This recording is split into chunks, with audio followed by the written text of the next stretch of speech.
विद्युत संविदा कर्मियों ने अधीक्षण अभियंता कार्यालय पर किया सत्याग्रह।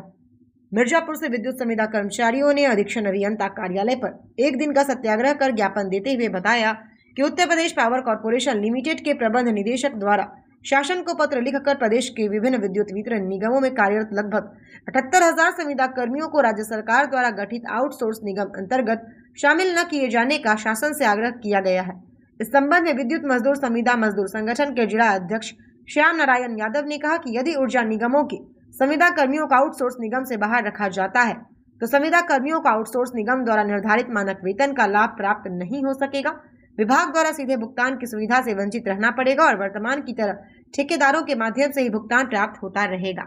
ईपीएफ का भुगतान विभाग द्वारा किया जाएगा, जबकि वर्तमान में ठेकेदार द्वारा किया जाता है। पावर कॉर्पोरेशन में संविदा कर्मियों के लिए कोई सेवा नियमावली नहीं है, जबकि आउटसोर्स निगम अंतर्गत नियमावली बनाए जाने की बात कही गई है। देखिए स्टार न्यूज प्लस के लिए उत्तर प्रदेश के मिर्जापुर से सराज अहमद की ये रिपोर्ट। क्या नाम है? हमारा नाम अमीनुल्लाह, मीडिया प्रभारी। और हम लोग यहाँ पे धरना एक दिन का एक दूसरी रखा गया है। हम लोगों का थोड़ा सा बहुत दिक्कत हो गया है। इसमें ये हो गया है कि हम लोग एक सत्याग्रह कर रहे हैं, वो ठीक है, लेकिन फिर भी हम लोग 31 दिन हम लोग ड्यूटी करते हैं।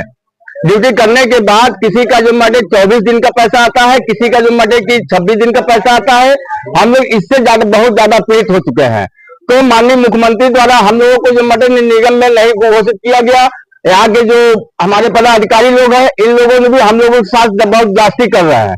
इसीलिए हम लोग यहाँ पे एक दिन का सत्याग्रह रखा गया है और फिर 7 तारीख को हम लोग अनिश्चितकालीन के लिए हम लोग धरने पे चले जाएंगे। संविदा कर्मी द्वारा प्रदर्शन किया जा रहा है, क्या है? ऐसा है कि सबसे पहले तो आपके चैनल के माध्यम से मैं आप लोगों को धन्यवाद देना चाहता हूं। मैं विद्युत मजदूर संविदा संगठन खंडी अध्यक्ष रोशन अली मिर्जापुर। आज हम लोगों का एक दिवसीय सत्याग्रह है, जो कि निगम में हम लोगों को शामिल नहीं किया जा रहा है, जबकि उत्तर प्रदेश सरकार माननीय योगी जी ने सदन में बाकायदा ये कहा था कि सभी आउटसोर्स और संविदा कर्मचारियों का निगम बना करके इनका वेतन सीधे सरकार द्वारा किया जाएगा। आज निगम को अलग किया जा रहा है, इसीलिए हम लोग एक दिवसीय सत्याग्रह कर रहे हैं। इसके बाद 7 तारीख को पूरे प्रदेश में कार्य बहिष्कार रहेगा, एक भी काम नहीं किया जाएगा। अगर हमारी बात सरकार मान लेती है, हमको निगम में शामिल कर लेती है, हमको निगम के माध्यम से पैसा चाहिए, न कि बिचौलियों के माध्यम से चाहिए। हम लोगों का बहुत शोषण होता है आउटसोर्स के माध्यम से। बताइए, आज आप लोगों ने सत्याग्रह क्या है? ये केंद्र के आह्वान पर एक दिन का सत्याग्रह है और एक दिन का कार्य बहिष्कार 7 को है। मुख्यमंत्री द्वारा एक निगम का गठित किया गया है संविदा के लोगों का, जिसमें कि जो संविदा का उत्पीड़न हो रहा है उसमें उनको मानदेय एक मानक जो सरकार का है उसके हिसाब से वेतन दिया जाए और उसके साथ साथ जो संविदा का उत्पीड़न हो रहा है उसको न किया जाए। लेकिन प्रबंधन द्वारा एक चिट्ठी लिखी गई है कि बिजली विभाग के जो संविदा कर्मी हैं उनको निगम में न रखा जाए।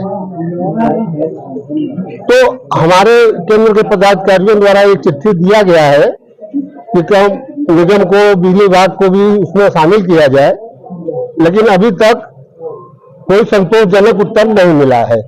अगर आपकी मांगे नहीं पूरी तो 7 को जो है हमारा एक कार्यक्रम है कार्य बहिष्कार का, उसके बाद अगर नहीं मानी जा रही है तो उसके बाद हम लोग विरोध क्या मतलब सड़क उतरेंगे, हड़ताल करेंगे, काम बंद करेंगे, जो भी हो सकता है। अपने हक की लड़ाई के लिए हम लोग लड़ेंगे। ये संविदा कर्मियों ने आज हड़ताल किया है, प्रदर्शन कर रहे हैं आपके यहाँ, क्या है इनकी मांगे? क्या आपने इसका निष्कर्ष है? इन्होंने हड़ताल नहीं की है, इन्होंने सत्याग्रह का बैनर लगाया था और इनसे इनके जो प्रमुख लोग हैं संगठन के, उनको हमने सुबह बुलाया था। तो इनका मुख्य जो मांग है वो ये है कि जो सरकार द्वारा आउटसोर्सिंग कर्मचारियों का निगम बन रहा है उसमें ये सम्मिलित हो जाए और वहां से जो सुविधाएं अनुमन्य होंगी वो इनको भी प्राप्त हों। यही इनका मुख्य उद्देश्य है इसके लिए। तो क्या आपके यहाँ से क्या निर्णय मिलता है? हम इनकी जो ज्ञापन के माध्यम से इन्होंने जो लिखित रूप में दिया है, इसको आगे अपने उच्च अधिकारियों के संज्ञानार्थ प्रेषित करेंगे। अक्सर करके ये लोग धरना पे बैठते रहते हैं, इनकी मांगे नहीं सुनी जा रही है, कई बार विज्ञापन दिया, ऐसा क्या समस्या है सर इसके बारे में? आज जो है वो जो स्थिति है, जो मैंने आपको बताया ना कि मुख्य रूप से इनकी मांग जो है ये है कि आउटसोर्स निगम जो आउटसोर्सिंग कर्मचारियों के उद्देश्य से बन रहा है उसमें इनका सम्मिलन हो। हमारा जो ये पावर कॉरपोरेशन है इसके संविदा कर्मी, तो इनका जो संगठन है उसकी तरफ से इनको सभी जगहों पर, सभी जनपदों में ये एक तरह से जो भी इसको आप कह लीजिए धरना या सत्याग्रह का बैठना वो ये कर रहे हैं। पूर्व में ऐसा कोई धरना भी मेरे कार्यकाल में तो ऐसा नहीं हुआ है। और बाकी इनकी जो अन्य उचित मांगे हैं जिसके संबंध में भी कुछ इन्होंने बात करी है, तो उसको भी हम लोग ऊपर रखेंगे। जो उसमें उचित चीजें हैं उनको पूर्ण कराने के लिए मैंने इनको आश्वासन जो दिया है वो यही दिया है कि जो इनकी उचित मांगे हैं उनको हम पूरा कराने के लिए प्रयास करेंगे पूरी तरह से। ठीक है।